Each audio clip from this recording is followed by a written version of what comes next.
So, welcome to the Compassionate Capitalist podcast, and very excited to have my guest today because for those that have ever had a conversation with me outside of just listening through the Compassionate Capitalist show, one of the areas that I have struggled with early on when I was first rebuilding the angel investor group was the choice between making a minor investment, like a minor's holding of a company, an investment in a company that helped propel that company forward. But also, do you outright buy a business and run it, or hire people to run it and have all the systems of a franchise? So it's your one-off individual type of business that may or may not have potential to scale based off of franchising or licensing. And then there's the one where you just buy. I remember one of my very first conversations when I was trying to help this company raise money, and we had an investor that was really, really key, was wanting to do this thing. His financial planner had brought him to the table, and he ended up, we were almost done. We think it's going to go forward. And he chooses to take his 150 grand or whatever he was going to invest and buy a franchise. His wife had convinced him that he needed to buy a franchise. And I was like, well, and then I started reading Robert Kiyosaki's stuff on franchising and why that's such a good business investment, wealth creation strategy. And the purpose of the Compassionate Capitalist show is to fund entrepreneur development and growth and create wealth as the investor or the entrepreneur, and franchising falls square smack in the middle of that. And my guest today, Kim Daly, is, guess what? She's America's top franchise consultant, and she has helped thousands of entrepreneurs and investors explore franchise opportunities. Prior to becoming a franchise consultant, Kim ran a health and fitness consulting firm working with the titans of industry. Kim graduated summa cum laude with a degree in nutritional biochemistry and a minor in sports nutrition.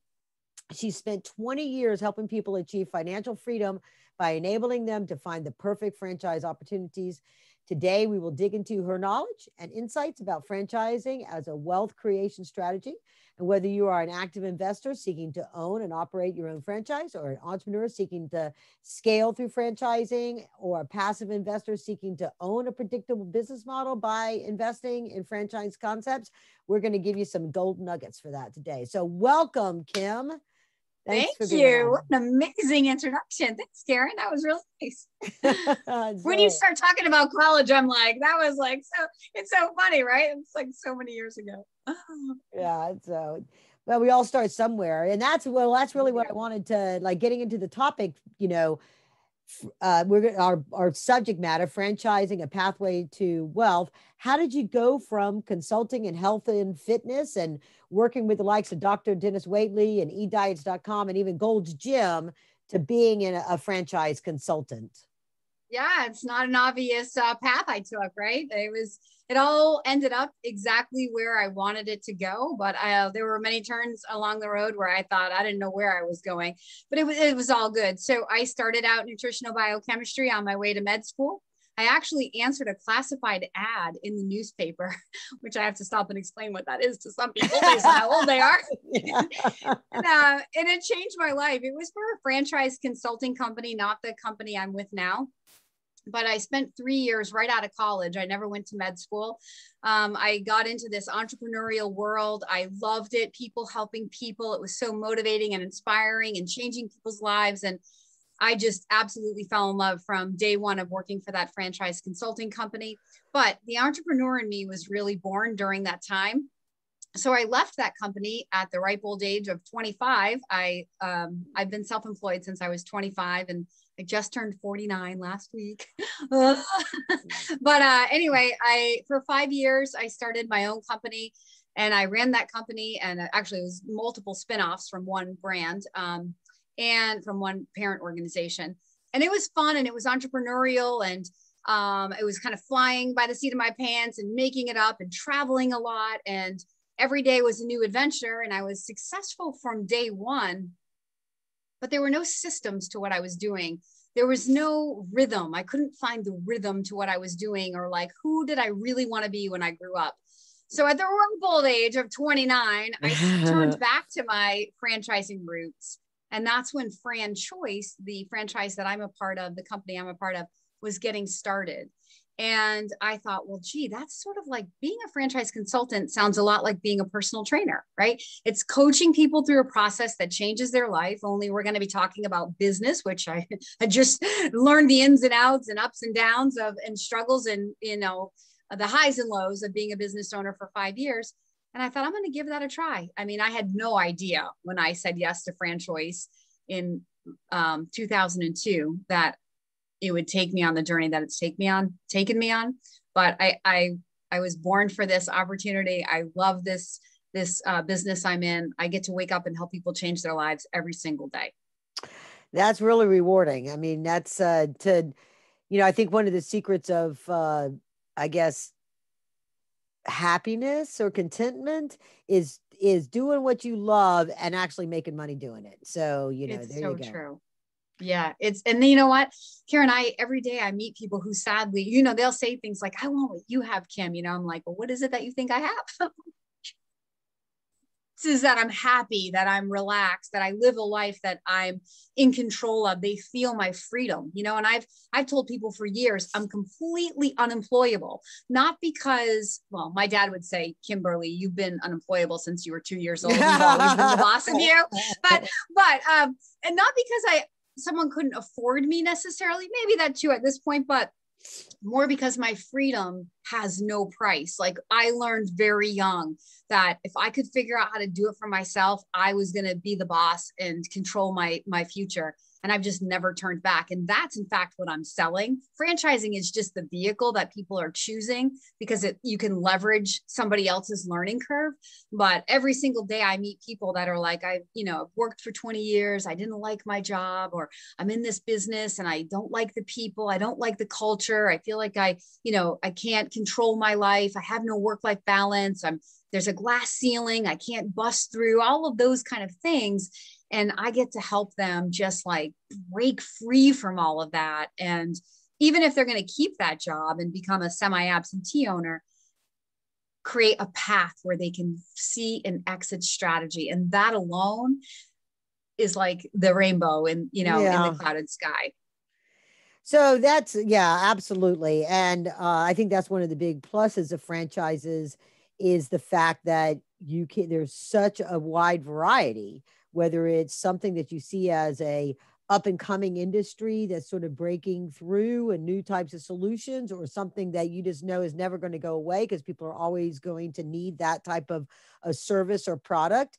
And just the range, location, there's just such variety that you can find a good match. And it's great that there's an organization such as yours that really helps people, figure that out and get connected up. So let's just start by painting a broad stroke of the industry and talk about, like what I just said, the whole range of it, because and give people like how many of them are somebody started their own franchise versus somebody like a big conglomerate that owns multiple franchises in there, that they sell those franchisees for like Raging Brands that has, all these different types of food establishments. They were sort of like the leader of it wasn't fast food. It was like quick serve or something like that. Right. And so just give us a broad stroke of what people could think about that would blow their minds as to, oh, I had no idea there were franchises that did that kind of thing.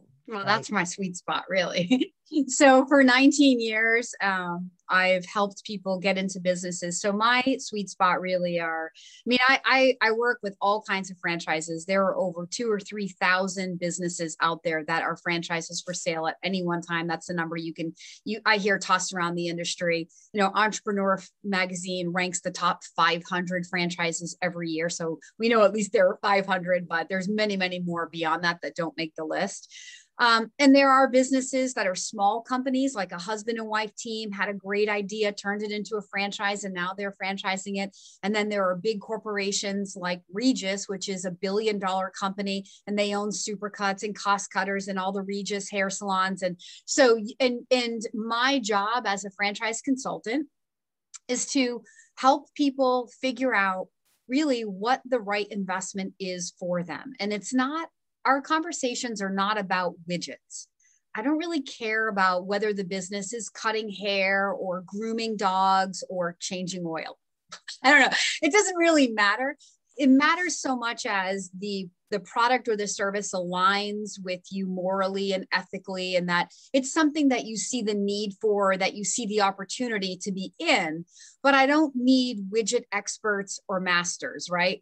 Franchisors need people with good business skills. We can teach you about the widget, but we can't teach you how to be the best boss that your employees ever had. We can't teach you to love getting up and prospecting and cold calling and building a pipeline and driving activity. So when you come with your basic business skills and an open mind, then we can cast a really wide net, you and I, around the types of businesses that might fit you. So I'm more focused on your risk tolerance. Do you want to be in that new up and coming brand where you get to be a pioneer, being with the first to market advantage, which I might argue is one of the biggest advantages you can have in a franchise, where you get to bring that brand back to your hometown.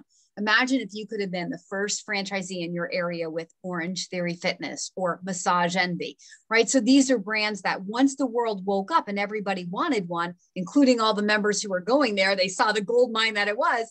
Then they were like, well, how do I get one? But they were all sold out. And this is where then those franchise owners, if they were astute or smart enough, raised their hand and said, well, supply and demand, there's no more available. You can pay me a 6 multiple of what I built and I'll happily go away. And so you have those pioneering trends. When those brands go on to become, the next big brand in America. For somebody else, that may be way too risky. You may feel more content investing in a business that's like Supercuts or Great Clips, right? They're like Titanic, the Titanic, they're slow and steady, never going to have a real high, never probably going to have a real low. And they're backed by massive company, big corporate America. Some people who are trying to run away from corporate America don't want anything to do with that. They want the more pioneering, nimble company where the founder of the organization gives you his or her personal cell phone number. And then other people that's somewhere in the middle or all the way to the extreme of, the big corporate America, because that makes them feel safe. So my job is to get to know people, to understand you personally, professionally, and financially, and to talk about these things that you might not even consider important. Oftentimes, if people come to me having looked at franchises for 6 months or a year, and maybe it's a husband and wife and they couldn't agree on the right one, in one conversation, I can ask certain questions and see where they are misaligned. And then I can know in like 30 minutes why in a year they couldn't come to the same place and agree on one brand. And that's my expertise. That's what I do. So is there a difference, like what's the price range? Because I've heard, and it's probably even more now, but like a McDonald's franchise is over $1 million if you can get one. But like a Subway might be 150. What's the range? Is it even bigger than that? Is there something less than 100 and something like $10 million? What's the range on franchises these days? Okay, so there's a wide range, but it's a total myth that the more proven the franchise, the bigger the investment. McDonald's would be a bigger investment over a Subway sheerly because of the size of the restaurant operation and all of the high tech equipment that's running in a McDonald's versus a Subway. So it's a total myth that the bigger the brand, the more money you have to pay to the franchisor. Good. There's no correlation there. I have brand new pioneering brands that enter with a $65,000 franchise fee. So that's just, the franchise fee really goes toward the cost of recruiting a good franchisee. And that's $50,000 is about the cost of recruiting you, a good franchisee. So anyway, the range of investment could be in franchising could be as low as 10 or 20,000 to as high as 3, 4, 5 million. I mean, if you're investing in a climate controlled self-storage, which to me is like the epitome of all businesses, right? Yeah. This is like a gold mine just sitting there, cha-ching, cha-ching, and the owner never steps foot in it. But those are like $5 million to build, So again, this is why I have a business. I teach every single candidate that I work with. And one of the first conversations we have, I teach people what your money buys. So I'm going to be able to correlate for you the time commitment, the primary skill set required by the owner to drive a success in a particular kind of business, where the business would physically operate from. So like home or a retail location, and then wrap all of those in a financial bow. So I help people. It's one of the, again, like one of the first conversations I have, because the number one reason people look at franchising and then don't say yes is they figure out they can't afford it. So years ago, I figured out that if I could help people figure out that they can't afford it sooner rather than later, then they would take themselves out. But not just saying, hey, you don't have enough money, you know, sorry, but like educating people so they can call me back. Cause like I'm getting ready to help a guy who about 2 years ago, we went through this, you know, what your money buys. And he was almost there, like dangerously close, but for the kind of business that he really wanted to operate with the skills that he thought he would enjoy waking up and using, he needed about another $50,000 to $100,000. So he went and invested some money in cryptocurrency. It made so much money for him this past year. He came back and he had the money and he said, I'm ready to go. So this is why I take the time. I always tell people, if you're intrigued by this conversation, do not take yourself out of it because you think you can't afford it. Like, give me the opportunity to educate you so that you can go save your money, do what you need to do, and come back when the time is right. Yeah. Yeah. So this is a great time for you to tell people what your website is or how they reach out to you. Okay, so my website is The Daly Coach. That's my last name, DALY, thedailycoach.com. Also, starting this year, I'm endeavoring to build a YouTube channel that's very, very content rich, all kinds of juicy conversations and myth busting videos and just like the good news. I mean, there were so many amazing stories in 2020, like stories that defy the mass media, that defy logic even. One of my favorite fitness franchisors opened 250 stores during 2020. Wow. And they sold another 300 locations. Like, people, who were those people that were investing in fitness during a pandemic when they couldn't even physically be open?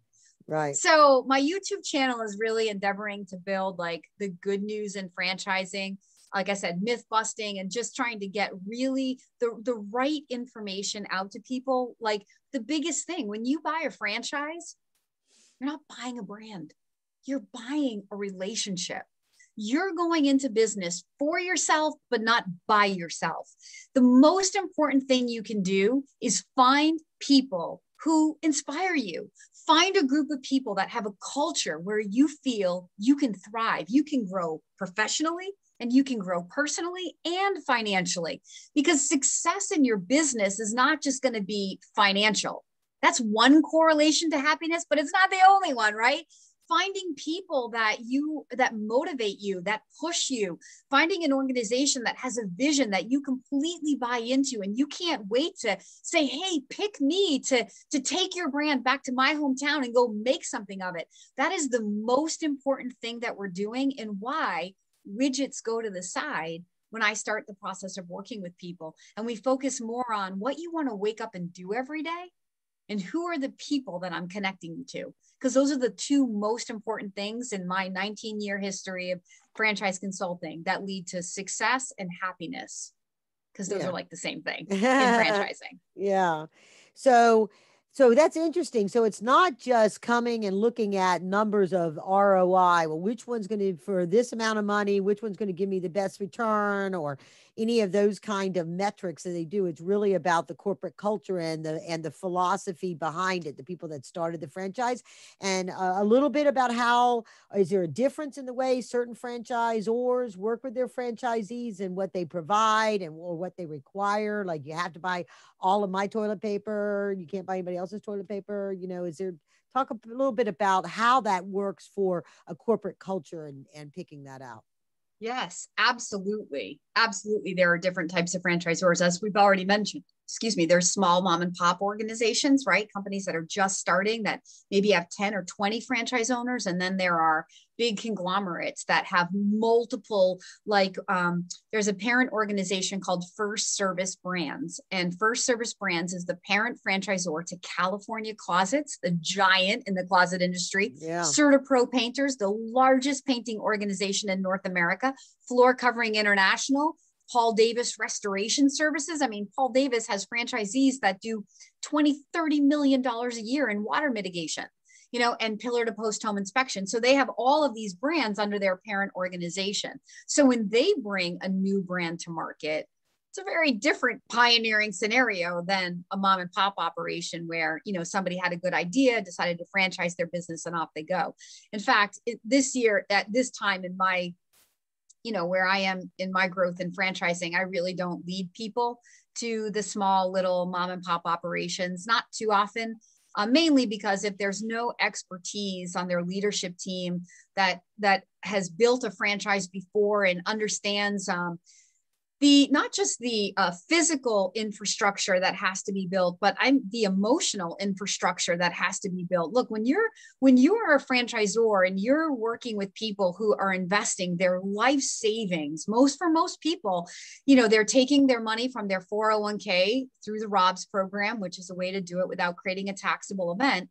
And they're investing that in this franchise, and money makes us all emotional. Money makes people crazy sometimes, right? Yeah. And so they're investing their life savings in you and in your vision and your brand. And there is a huge emotional component to this process, which is why when people come at the process and they're purely analytical, like I get the numbers have to be right or nothing else is really going to matter. But it's not all about the numbers, because here's the thing. When people come into this investigation and they're purely focused on getting that pro forma right and validating with franchise owners to see what other people are making, I'm like, that's a dangerous place to be. Because what you're saying is, this is the best analogy, because I think this whole thing is like a courtship leading to a marriage. Right. So what I say is basically you're looking your partner in the eye and saying, I'm going to marry you. But if you don't look exactly like you look like, for the next 30 years, if you don't look like you look today, I'm not going to love you anymore. That's what you're saying. You're taking one moment in time from that business and validating numbers as if this is like a permanent situation. A business is a dynamic thing. And you are the biggest factor or variable in your success. Right. So you're trying to validate a business, taking you out of it. Because we can have the best system in the world, right? The most proven processes, the best marketing that gets the phone to ring, a franchisor that answers that phone to your initial question about the level of support, right? So they get the phone to ring for you. They answer the phone, so it's all systematic and consistent. They take the customer's credit card. It's still no guarantee that you're not going to fail, right? And ultimately, it's still your business to make or break, no matter how much the franchisor does for you. So when people are getting down into the weeds of those numbers, for me, it's a very, very dangerous scenario to get to. This is not a bit like you're not looking at a prospectus of a stock, because you've got to factor in you. Right. So when you find people in the system that validate a story that resonates with you, embrace those people and be like, hey, can I be your new best friend? You know, but if you hear people that are struggling or not making the kind of money that you want to make, it doesn't mean this isn't the right investment for you, or you can't go out and make all the kind of money you want to make. It just means that they're not making that kind of money that you want to make. That's all it means. Well, there's a lot of it comes in, so it's worth ethic, but also location and things like that. Did the franchisor help you with that? Or is it really up to the franchisees to say, I want to put this down the street from me versus, 10 miles in a different market? So different franchisors provide varying levels of support on finding the right real estate or, constructing your store. The very best ones, the ones I work with, they do not expect a first-time business owner to go negotiate a lease with it like a landlord. Like they're doing that. They're working with you with using, demographic and psychographic data to score a location. We're not like, oh, this looks like a good location. Like there's a lot of science that goes into where we're going to place a location. If the franchisor is awarding you a service territory, like if you're going to own a residential cleaning company or a gutter company, the types of businesses I really love. You asked me before and I didn't actually answer the question, but I love the dirty, unsexy businesses that, are like recession resistant, needs based, low fixed cost, allow you to start from home with smaller investments and scale as you go. there's just a lot of business to be made in some of these kind of obscure businesses that people would never think of without someone like Kim Daly. If you go to my website and you read my testimonials, like over and over and over, people are like, I never would have found this business. You know, I just interviewed a franchisee who works for Paramount Pictures in California. I know I keep changing the subject, but these are like, as it's going, it's good stuff. And she works for Paramount Pictures, and now she's driving a minivan selling flooring, you know? And we were laughing. I was like, come on, it's that minivan that got you out of corporate America, you know? But she's laughing at herself now, but it's the characteristics of the business, you know, the low fixed cost, the parent organization, the, you know, the product that's needs-based and want-based, a high ticket item. Like there were certain characteristics that she and I identified that felt good for her, and then I matched the business to that, and she's having a blast. She's having a blast. So I got off of your original question, but the level of support, where were we? The level of support will vary from franchise to franchise.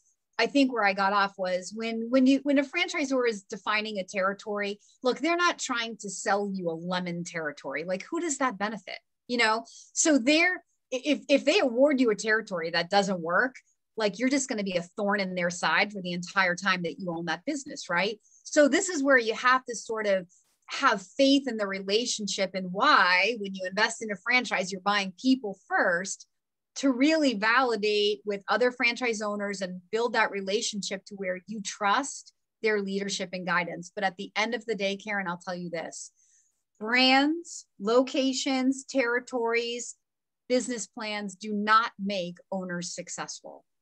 What makes an owner successful? The owner. Yeah. Well, these are all support tools that can make it easier, or maybe a little bit more challenging, you know, can get you out of the gate faster. But ultimately, just like when I was a personal trainer in the gym, I could have the best equipment. I could have the most up-to-date, you know, science, technology, biometric, whatever, physiology to like help people do the most effective exercise for a body part. But I couldn't do the work for them, right? I could lead them to it, but I couldn't do it for them. I couldn't control what they did in the 23 hours they weren't with me in the gym, right?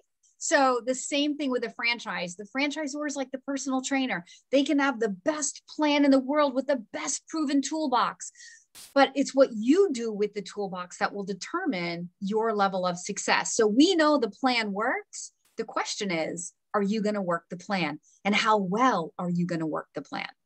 Excellent. Yeah. And I think that is actually a very consistent with how investors look at deals that they're investing in that, you know, may or may not be a franchise kind of a thing, but when they're as an angel investor, the ones that are really successful always look for the team first.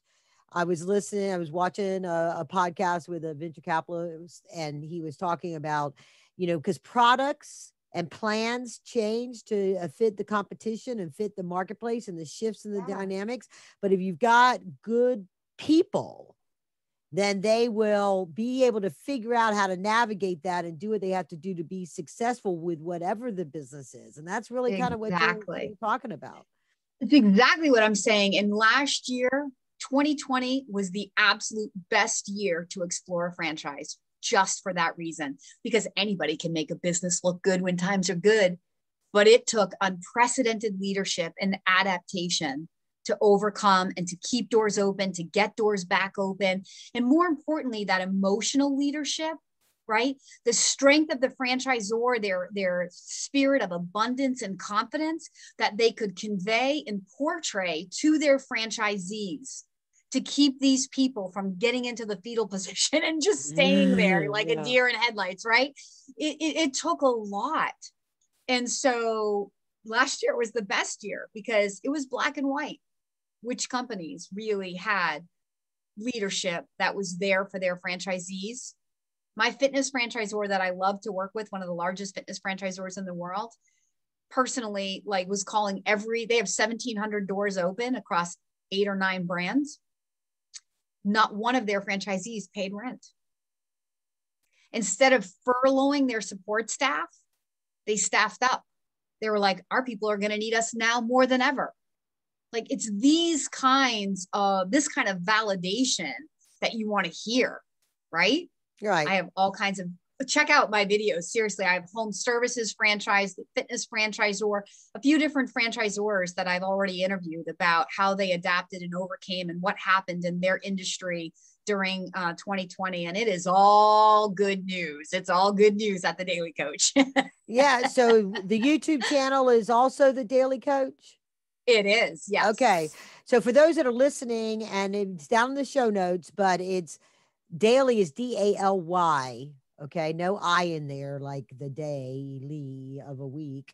So it's just Daily. Right. So the Daily, Daly coach.com, and look for that also on YouTube. So as we start to like go full circle on this, the one of the things that sometimes seems to be a strategy where somebody, maybe because a lot of executives, they get a golden parachute, there's something they want to get out of, but they really don't want to work 9 to 5. Is it still a marketplace for investors to be the financial arm, but then find like an owner operator to run it and then eventually buy that investor out? Kind of, does that still work? Or is that just a myth that those kind of things happen for entrepreneurs and investors? To the entrepreneur that can't afford to buy one or spend all the money, gets a cosigner on the bank and puts the money in, whatever, that kind of a combination like that? Or is it pretty much all active investors? Investors need to be active in their own investment of a franchise? Ooh, no. We have varying levels of owner operation, like the number of hours you want to put into your business. So we call it semi-absentee ownership, all the way to almost absentee. But a business is never going to be absentee. It's never going to be purely turnkey, right? It requires that owner.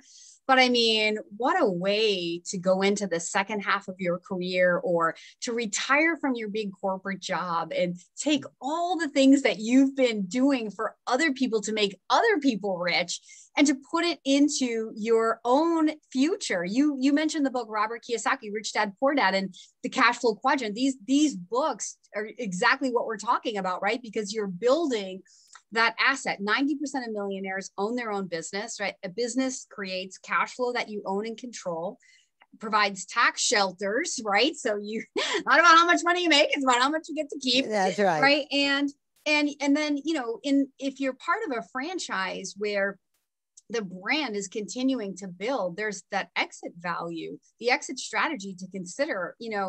I interviewed a franchisor that said that, most of his franchise owners made their biggest hit upon exit. They had 7-figure exits from the business. And so there's also that part. Someone wants to pay you $1 million or $2 million, some multiple of what you've built, to go away, and at 65, you decide to go hang it up.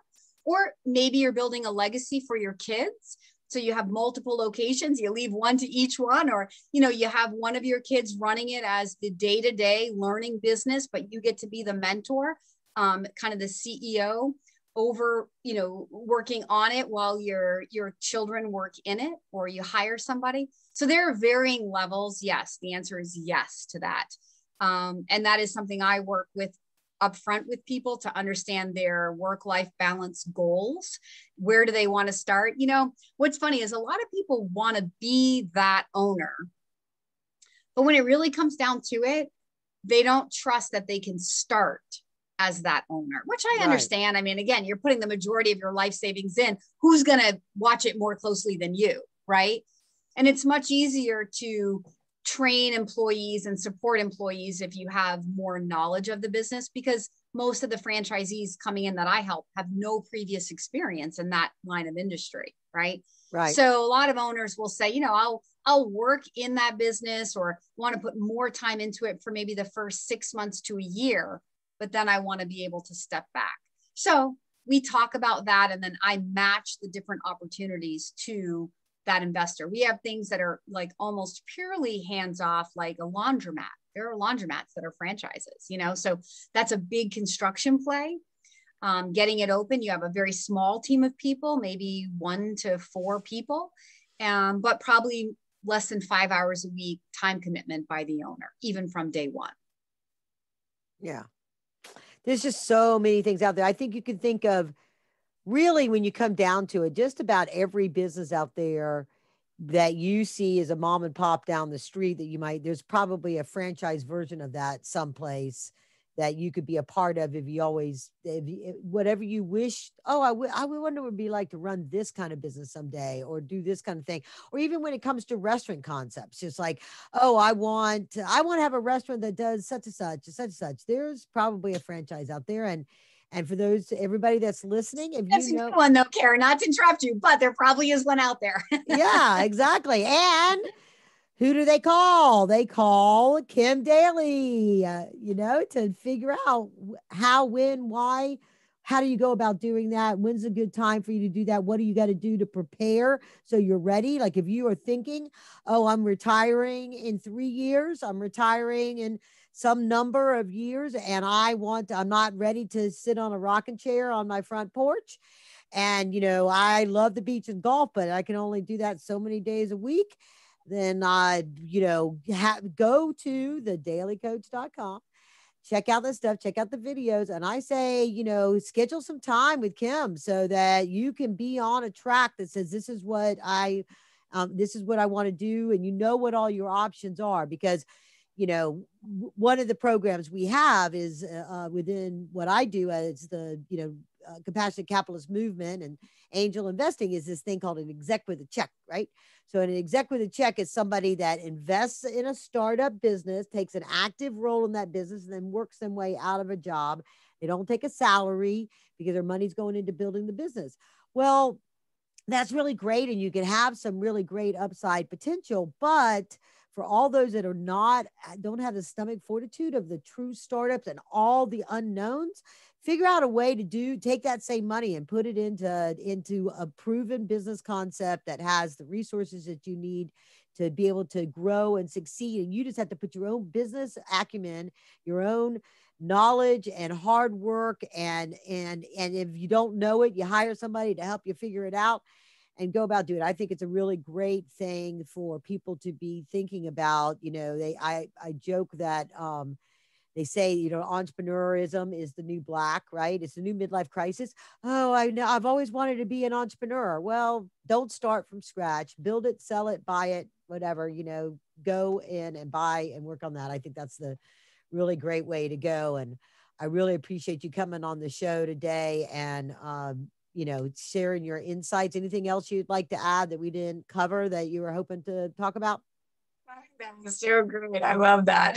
And you're right. I mean, you can leverage, why go out and reinvent the wheel? If you can find a system with people and you can come in and you just get to be focused on your day-to-day operation and turning your investment into something that's great for you, but not have to like drive the future of the organization, and for some people that they're too entrepreneurial for that. They want to be more focused on driving. And that doesn't mean you're not driving your own vision in your own backyard, going into multiple territories or, hiring different levels of leadership to take yourself out. It doesn't mean that at all. Look, there are franchise owners that own 95 stores. That's a major corporation at that point, right? Right. So you can come in and be a single unit operator or a multi-unit operator, an area developer, all different levels. So it doesn't mean there's no vision. You need a vision, absolutely.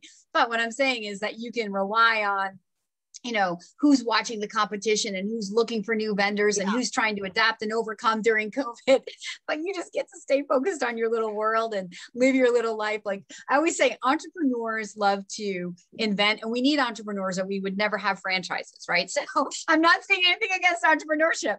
Franchisees love what a business affords, which is money and quality of life. Right? You should be able to leverage the systems to ramp your business faster, to get to the making money part faster. An entrepreneur may spend 3 to 5 years toiling to try to figure out the business plan and perfect it. In that same 3 to 5 years, I can take an executive owner who wants to own multiple locations and he or she can own 3 to 5 locations in that same 3 to 5 years. So when we talk about building wealth in a franchise, that's what I'm talking about. The wealth is created through the scale. The scale can happen faster because the infrastructure, the marketing, the technology, the systems are already proven from day one. So you're not stopping to create them. You're just taking them, getting trained on them, and then off you go to execute and replicate. Very good. Very good. All right. So thanks again for coming on the show.